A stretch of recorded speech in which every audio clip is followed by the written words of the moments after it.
I had an opportunity recently to meet with talk show host Dennis Prager at his studio in Los Angeles. You may agree and you may not, but you can't deny his logic.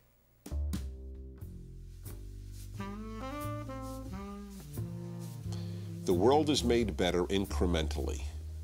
By me touching your life, you're touching his life, his touching her life. It is a slow process done gradually. It is much easier to make the world bad in one fell swoop than to make the world good in one fell swoop. I had teenagers in my car once when we were behind a car that had S happens, we all know what the S word is, on the back, and I said, I can't stand that. And they said to me, what's the big deal? Everybody uses that. What's the big deal? They didn't understand the intensity of my reaction. So I looked at them and I said, do you hate river pollution? Yeah. You hate air pollution? Yeah. Well, I hate soul pollution. And that language pollutes your soul. And you've got a soul just as much as that river has water. And believe it or not, they understood it. But it's the only explanation I have. What else is bad about using bad language? Does it hurt anybody? Everybody's using it. But what does it do to you?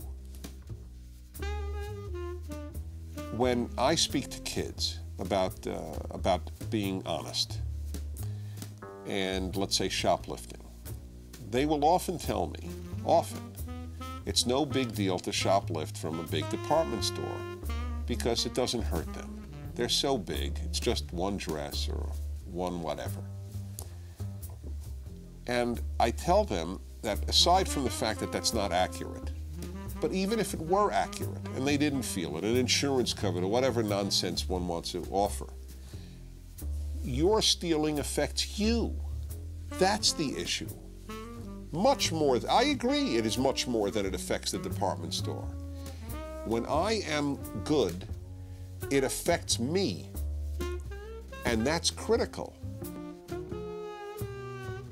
You are more autonomous when you live by sets of rules. It's almost like saying, hey, I'm a baseball player. Don't you dare tell me that 3 strikes makes an out. I'll determine how many strikes make an out. I'll determine how I stand at the plate. I don't want any coaches. This guy would never be a good baseball player. In order to be free, you need rules. That's the irony. I've never met anyone who as an adult said, you know, I'm really annoyed that I was raised to believe in God.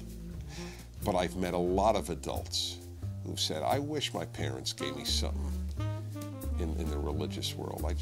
I feel a little empty now. I mean, you know, here I am, I'm 40 and I'm very successful, but what does it all mean?